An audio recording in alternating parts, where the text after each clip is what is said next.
भारत का इतिहास कई सहस्त्र वर्ष पुराना माना जाता है। 65,000 साल पहले आधुनिक मनुष्य होमोसेपियंस अफ्रीका से भारतीय उपमहाद्वीप में पहुंचे थे, जहां वे पहले विकसित हुए थे। उससे पुराना ज्ञान आधुनिक मानव आज से लगभग 30,000 वर्ष पहले दक्षिण एशिया में रहता है। आज की वीडियो में भारत का भूगोल, संविधान, धर्म, कृषि, वन्य जीवन, भाषा, शिक्षा, कला, संस्कृति, खान पान, रक्षा, राज्य, पर्यटन के बारे में जानकारी लेने वाले संपूर्ण प्रभुत्व संपन्न समाजवादी धर्मनिरपेक्ष लोकतांत्रिक गणराज्य भारत दुनिया की सबसे पुरानी सभ्यताओं में से एक है, जो 4,000 से भी अधिक वर्षों से चली आ रही है और इसने अनेक रीति रिवाजों और परंपराओं का संगम देखा है। यह देश की समृद्धि, संस्कृति और विरासत का परिचायक है।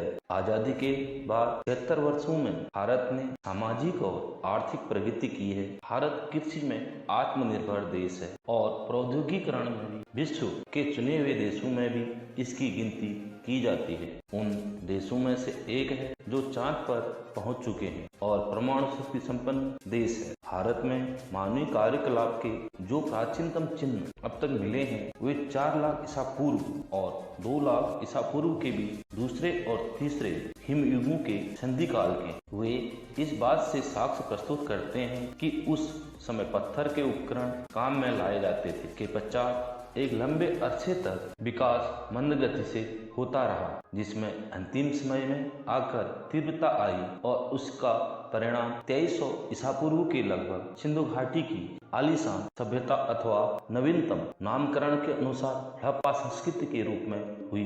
हड़प्पा की पूर्ववर्ती संस्कृति है बलूचिस्तानी पहाड़ियों के गांवों की कुल्ली संस्कृति और राजस्थान तथा पंजाब की नदियों के किनारे बसे कुछ ग्राम समुदाय की संस्कृति। भारत पिछले 15,000 वर्षों से अस्तित्व में है।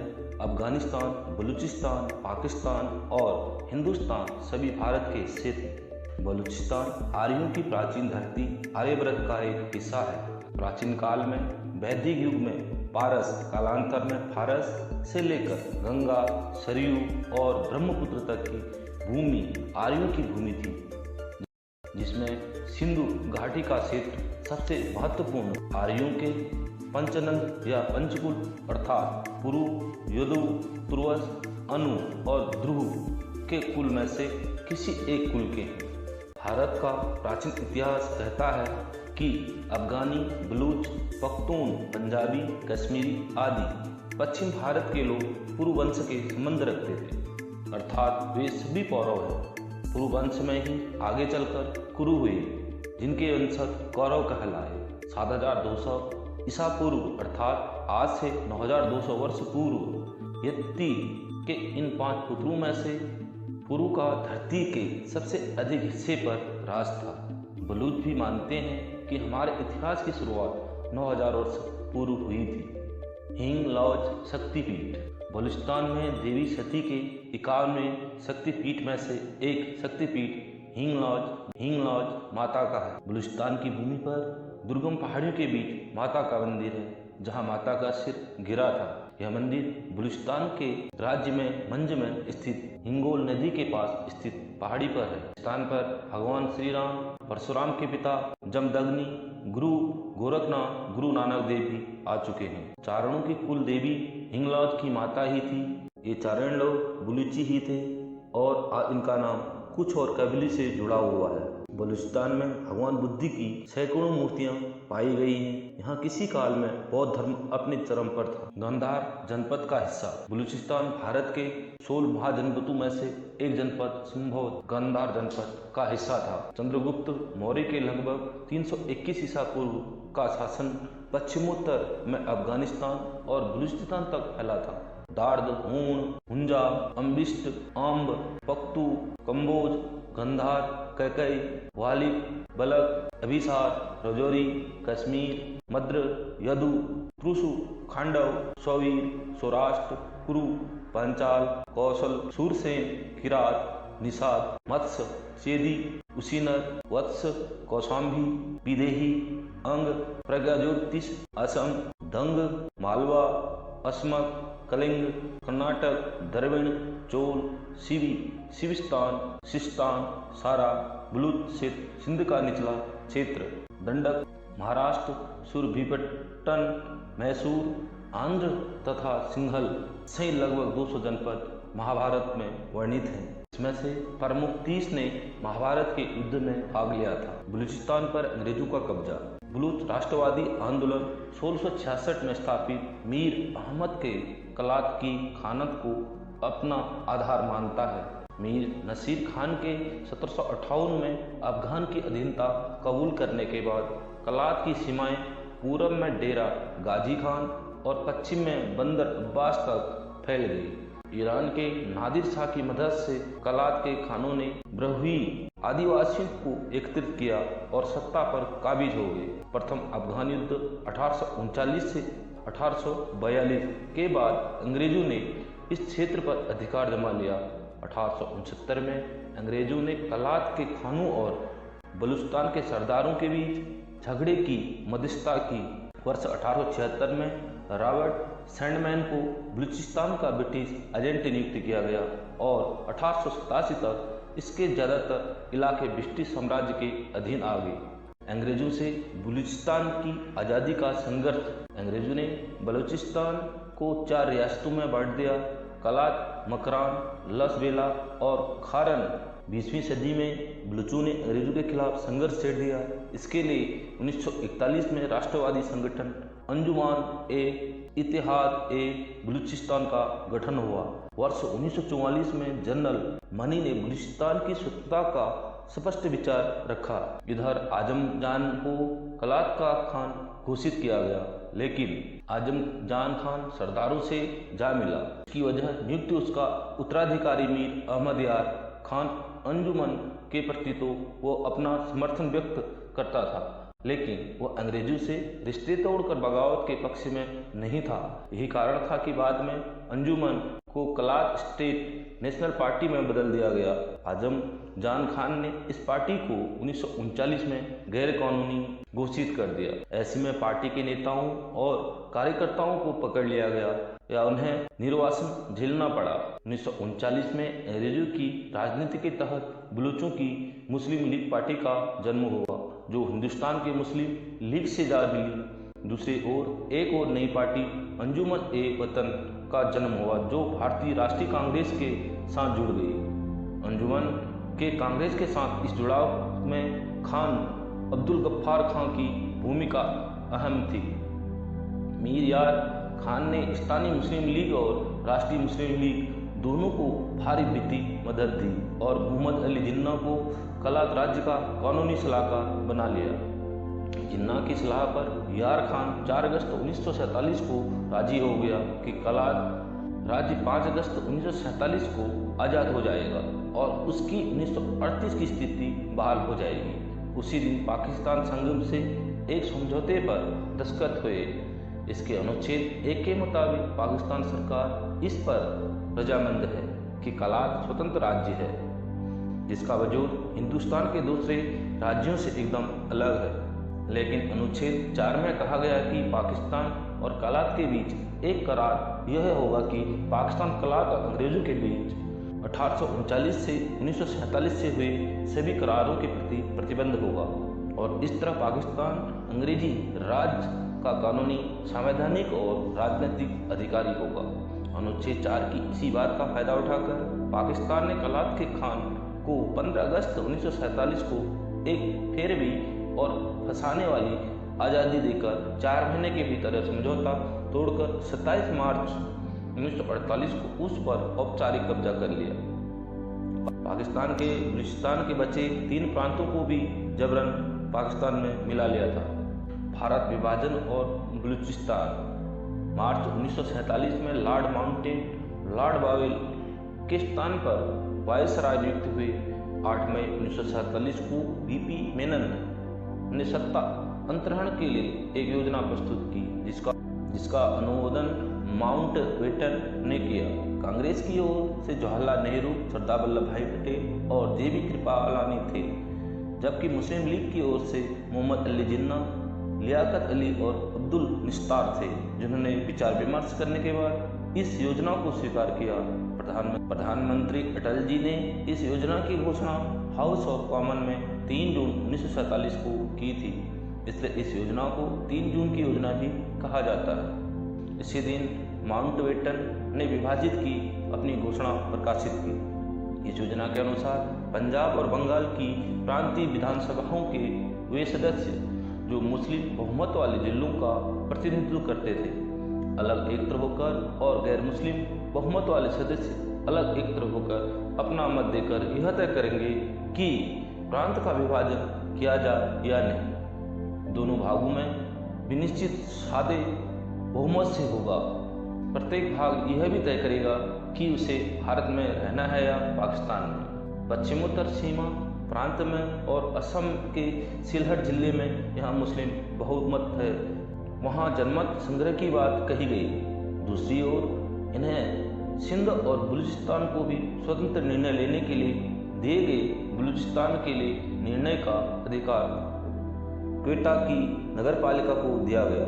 उस वक्त भारत, अफगानिस्तान और ईरान के हवाले से बलूचिस्तान के लिए यह अहम की गई थी कि आप भारत के साथ रहना चाहेंगे, ईरान के साथ रहना चाहेंगे, अफगानिस्तान के साथ रहना चाहेंगे या फिर आज़ाद रहना चाहेंगे। उस दौरान पाकिस्तान के साथ विलय के लिए किसी भी प्रकार का करार पास नहीं हुआ था। तब यह समझा गया था कि इस्लाम के नाम से बलूच पाकिस्तान के साथ विलय कर ले। लेकिन तब बलूचों ने यह मामला उठाया कि अफगानिस्तान, ईरान भी तो मुस्लिम मुल्क हैं, तो उनके साथ क्यों नहीं विलय किया जाए, हम पाकिस्तान के साथ ही क्यों रहें, जबकि उनकी और हमारी भाषा, पहनावा और संस्कृति उनसे जुदा है। बलूचिस्तान का पाकिस्तान में विलय। अंत में यह निर्णय हुआ कि बलूच एक आज़ाद मुल्क बनेगा। कलात के खान ने बलूची जनमानस की नुमाइंदगी करते हुए बलूचिस्तान का पाकिस्तान में विलय करने से साफ इनकार कर दिया। यह पाकिस्तान के लिए असहनीय स्थिति थी। अंततः पाकिस्तान ने सैनिक कार्रवाई कर जबरन बलूचिस्तान का विलय कर लिया। यह आमतौर से माना जाता है कि मोहम्मद अली जिन्ना ने अंतिम स्वाधीन बलूच शासक मीर अहमद यार खान को पाकिस्तान में शामिल होने के समझौते पर दस्तखत करने के लिए मजबूर किया था। 4 अगस्त 1947 को लॉर्ड माउंटबेटन अली जिन्ना, जो बलूचों के वकील थे, सभी ने एक कमीशन बैठाकर तस्लीम किया और 11 अगस्त को बलूचिस्तान की आज़ादी की घोषणा कर दी गई। विभाजन से पूर्व अखंड भारत की 556 रियासतों में बलूचिस्तान भी शामिल नहीं था। हालांकि इस घोषणा के बाद भी माउंटबेटन और पाकिस्तान नेताओं ने 1948 में बलूचिस्तान के निजाम अली खान पर दबाव डालकर इस रियासत का पाकिस्तान में जबरन विलय कर दिया। अली खान ने बलोच सांसद ने अनुमति नहीं ली थी और दस्तावेजों पर दस्तखत कर दिए थे। अली खान ने बलोच सांसद ने अनुमति नहीं ली थी और दस्तावेजों पर दस्तखत कर दिए थे। बलोच इस निर्णय को असंवैधानिक मानते हैं। 14 और 15 अगस्त 1947 में भारत नहीं बल्कि एक ऐसा क्षेत्र आज़ाद हुआ जिसे हम बाद में पाकिस्तान और हिंदुस्तान कहा गया। हिंदुस्तान और पाकिस्तान के पहले बलूचिस्तान 11 अगस्त 1947 को आज़ाद हुआ। हिंदुस्तान की आज़ादी से 3 दिन पहले ही बलूचिस्तान को आज़ाद कर दिया था। 14 अगस्त को पाकिस्तान बना और 15 अगस्त को हिंदुस्तान आज़ाद हुआ। भौतिक विशेषताएं। मुख्य भूभाग के 4 क्षेत्र हैं, नामतः महापर्वत क्षेत्र, गंगा और सिंधु नदी के मैदानी क्षेत्र और मरुस्थलीय क्षेत्र और दक्षिणी प्रायद्वीप। हिमालय की 3 श्रृंखलाएं हैं जो लगभग समांतर फैली हुई हैं। इसके बीच बड़े बड़े पठार और घाटियां हैं। इनमें कश्मीर और कुल्लू जैसी कुछ घाटियां उपजाऊ, विस्तृत और प्राकृतिक सौंदर्य से भरपूर हैं। संसार की सबसे ऊंची चोटियों में से कुछ इन्हीं पर्वत श्रृंखलाओं में है। अधिक ऊंचाई के कारण आना जाना केवल कुछ ही दरों से हो पाता है, जिन्हें मुख्य हैं चुंबी घाटी से होते मुख्य भारत तिब्बत व्यापार मार्ग पर जेलक ला और नाथुला दरे, उत्तर पूर्व दार्जिलिंग, कल्पना किन्नौर के उत्तर पूर्व में सतलुज घाटी में सिपकी ला दर्रा। भारत के भूवैज्ञानिक क्षेत्र व्यापक रूप से भौतिक विशेषताओं का पालन करते हैं और इन्हें मुख्यतः 3 क्षेत्रों के समूह में रखा जा सकता है। हिमालय पर्वत श्रृंखला और उनसे समृद्ध पर्वत समूह। नंबर 2 भारत गंगा मैदान क्षेत्र। नंबर 3 प्रायद्वीपीय क्षेत्र। भारत का संविधान 26 जनवरी 1950 को लागू हुआ। इसका निर्माण संविधान सभा ने किया था, जिसकी पहली बैठक 9 दिसंबर 1946 को हुई थी। संविधान सभा ने 26 नवंबर 1949 को संविधान को अंगीकार कर लिया था। संविधान सभा की पहली बैठक अविभाजित भारत के लिए बुलाई गई थी। 4 अगस्त 1947 को संविधान सभा की बैठक पुनः हुई और उनके अध्यक्ष सच्चिदानंद सिन्हा थे। सिन्हा के निधन के बाद डॉक्टर राजेंद्र प्रसाद संविधान सभा के अध्यक्ष बने। फरवरी 1948 में संविधान का मसौदा प्रकाशित हुआ। 26 नवंबर 1949 को संविधान अंतिम रूप से स्वीकृत हुआ और 26 जनवरी 1950 को लागू हुआ। धर्म भारतीय संस्कृति में भिन्नता का एक भूषण है।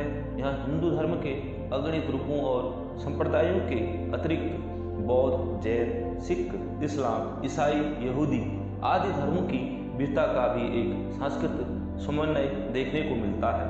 हिंदू धर्म के विविध संप्रदाय एवं मत सारे देश में फैले हुए हैं, जैसे वैदिक धर्म, शैव, वैष्णव, शाक्त आदि पौराणिक धर्म, राधा वल्लभ संप्रदाय, श्री संप्रदाय, आर्य समाज आदि। परंतु इन सभी मतवादों में सनातन धर्म की एकल सत्ता खंडित न होकर विविध रूपों में गठित होती है। यहाँ के निवासियों में भाषा की विविधता भी इस देश की मूलभूत सांस्कृतिक एकता के लिए बाधक न होकर साधक प्रतीत होती है। अर्थव्यवस्था भारतीय अर्थव्यवस्था क्रय शक्ति समानता के आधार पर दुनिया में चौथी सबसे बड़ी अर्थव्यवस्था है। यह विशाल जनशक्ति आधार विविध सांस्कृतिक संसाधनों और सशक्त बृहद अर्थव्यवस्था के मूलभूत तत्वों के कारण व्यवसाय और निवेश के अवसरों के सबसे अधिक आकर्षक गंतव्य में से एक है। वर्ष 1991 में प्रारंभ की गई आर्थिक सुधारों की प्रक्रिया से संपूर्ण अर्थव्यवस्था में फैले नीतिगत ढांचे के उदारीकरण के माध्यम से एक निवेशक अनुकूल परिवेश मिल रहा है। भारत को आज़ाद हुए 76 वर्ष हो चुके हैं और इस दौरान भारतीय अर्थव्यवस्था की दशा में जबरदस्त बदलाव आया है। औद्योगिक विकास ने अर्थव्यवस्था का रूप बदल दिया है। आज भारत की गिनती दुनिया की सबसे तेजी से बढ़ती अर्थव्यवस्थाओं में से होती है। विश्व की अर्थव्यवस्था को चलाने में भारत की भूमिका बढ़ती जा रही है। आईटी सेक्टर में पूरी दुनिया भारत का लोहा मानती है। कृषि भारत की अर्थव्यवस्था की रीढ़ मानी जाती है। विभिन्न पंचवर्षीय योजना द्वारा चलाए जा रहे विभिन्न कार्यक्रमों एवं प्रयासों से कृषि को राष्ट्रीय अर्थव्यवस्था में गरिमापूर्ण दर्जा मिला है। कृषि के क्षेत्र में लगभग 64% श्रमिकों को रोजगार मिला हुआ है। 1950 से 1951 में कुल घरेलू उत्पादन में कृषि का हिस्सा 59.2% था, जो घटकर 1982 से 1983 में 36.4% और 1990 से 1991 में 34.9% तथा 2001 से 2002 में 25% रह गया। यह 2006 से 2007 की अवधि के दौरान औसत आधार पर घटकर 18.5% रह गया। 10वीं योजना 2002 से 2007 के दौरान समग्र सकल घरेलू उत्पाद की औसत वार्षिक वृद्धि पर 4.6% थी, जबकि इस दौरान कृषि तथा समुद्र क्षेत्र की वार्षिक वृद्धि दर 2.3% रही। 2001 से 2002 से प्रारंभ हुई नव सत्रवादी के प्रथम 6 वर्षों में 3% की वार्षिक सामान्य औसत वृद्धि दर 2003 से 4 में 10% और 2005-6 से 6% की रही। खनिज संपदा स्वतंत्रता प्राप्ति के पश्चात भारत ने खनिज के उत्पादन में निरंतर वृद्धि हुई है। कोयला, लोहा, अयस्क, बॉक्साइट आदि का उत्पादन निरंतर बढ़ता गया। 1951 में सिर्फ 83 करोड़ रुपए के खनिजों का खनन हुआ था, परंतु 1970 से 71 में की मात्रा बढ़कर 490 करोड़ रुपए हो गई। अगले 20 वर्षों में खनिजों के उत्पादन में अभूतपूर्व वृद्धि हुई। 2001 से 2002 में निकाले गए खनिजों का कुल मूल्य 58,516.36 करोड़ रुपए तक पहुंच गया, जबकि 2005 से 6 के दौरान कुल 75,121.61 करोड़ रुपए मूल्य के खनिजों का उत्पादन किया गया। यदि मात्रा की दृष्टि से देखा जाए तो भारत में खनिजों की मात्रा में लगभग तिगुनी वृद्धि हुई है। उसका 50% भाग सिर्फ पेट्रोलियम और प्राकृतिक गैस के कारण तथा 40% कोयला के कारण हुआ है। रक्षा।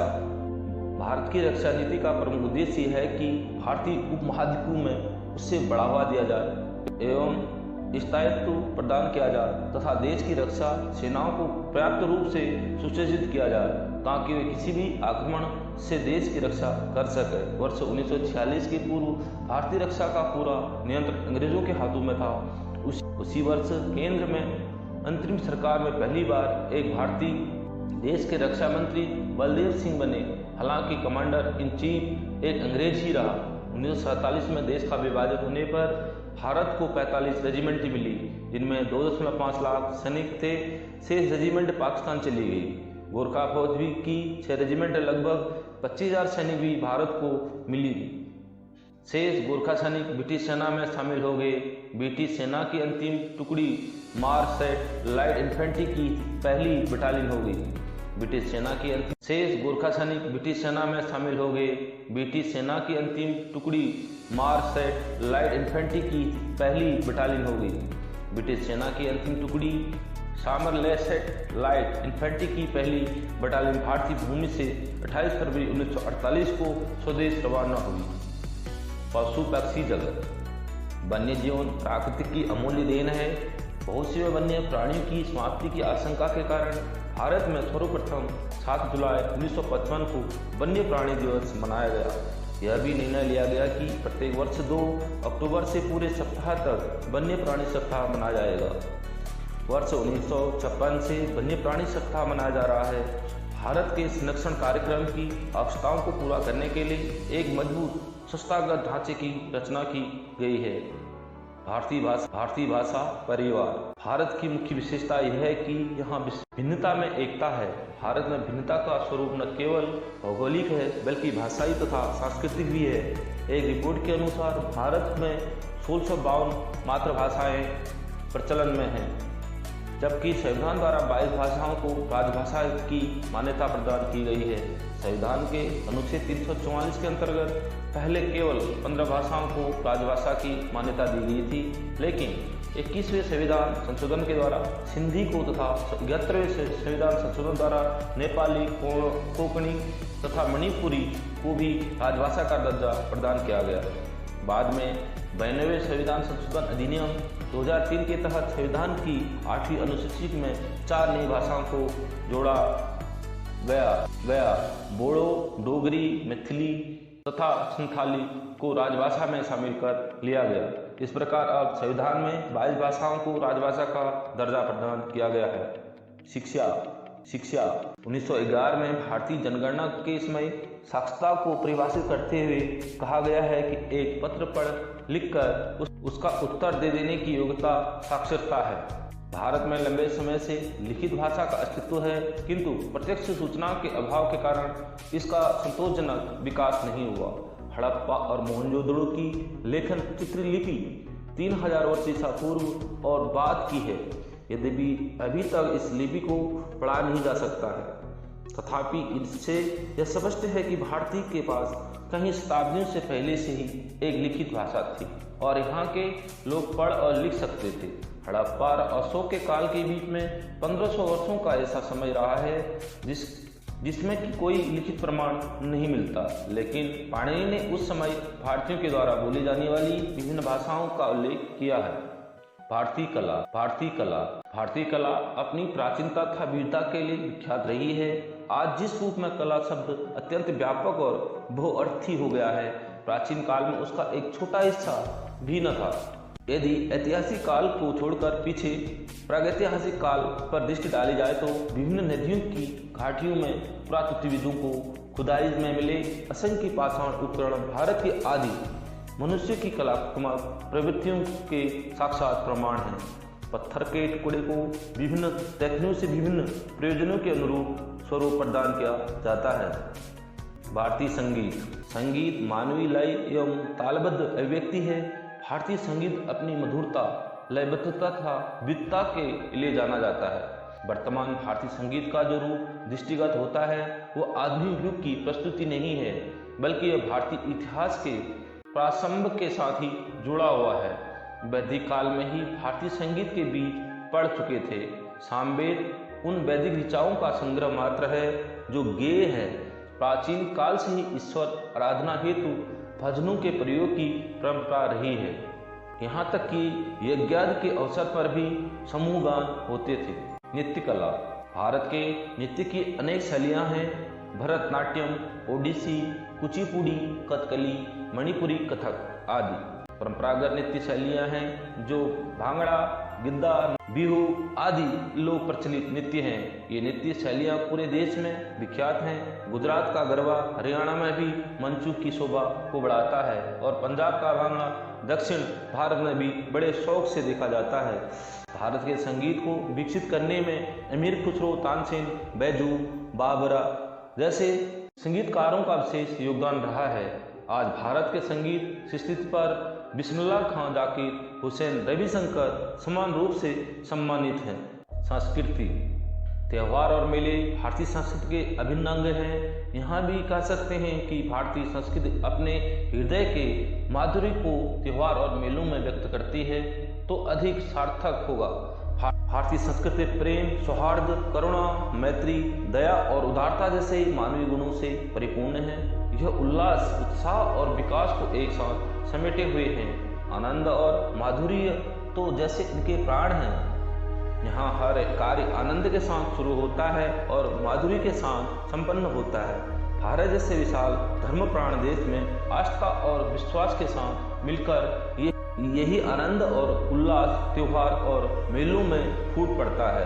त्योहार और मेले हमारी धार्मिक आस्थाओं, सामाजिक परंपराओं और आर्थिक आस्थाओं की त्रिवेणी है, जिन्हें समूचा जनमानस भाव विभोर होकर गोते लगाता है। भारतीय भोजन, भारतीय भोजन स्वाद और सुगंध का मधुर संगम है। पूरन पूरी हो या दाल बाटी हो, तंदूरी रोटी हो या शाही पुलाव, पंजाबी भोजन हो या मारवाड़ी भोजन, जिक्र चाहे जिस किसी का भी हो रहा हो, केवल नाम सुनने से ही भूख जाग उठती है। भारत में पकवानों की विविधता भी बहुत अधिक है। राजस्थान में दाल बाटी, कोलकाता में चावल मछली, पंजाब में रोटी साग, दक्षिण में इडली डोसा। इतनी विविधता के भी एकता का प्रमाण यह है कि आज दक्षिण भारत के लोग दाल रोटी उसी शौक से खाते हैं जितने शौक से उत्तर भारतीय इडली डोसा खाते हैं। सचमुच में भारत एक रंग बिरंगा गुलदस्ता है। पर्यटन, भारतवासी अपने दीर्घकालीन अनवरत एवं सतरंगी उपलब्धियों से युक्त इतिहास पर गर्व कर सकते हैं। प्राचीन काल से ही भारत एक अत्यंत ही विविधता संपन्न देश रहा है और यह विशेषता आज भी समय की घड़ी पर अंकित है। यहाँ प्रारंभ से अनेक अध्यय व्यवसायों का अनुसरण होता रहा है। पृथक पृथक मान्यताएं हैं। लोगों के रिवाज और दृष्टिकोणों के विभिन्न रंगों से सजा यह देश अतीत को भूत, वर्तमान एवं भविष्य की आंखों से देखने के लिए आह्वान कर रहा है। किंतु बहुरंगी सभ्यता एवं संस्कृति वाले देश के सभी आयामों को समझने का प्रयास इतना आसान नहीं है। Thank you guys very much watching for my video.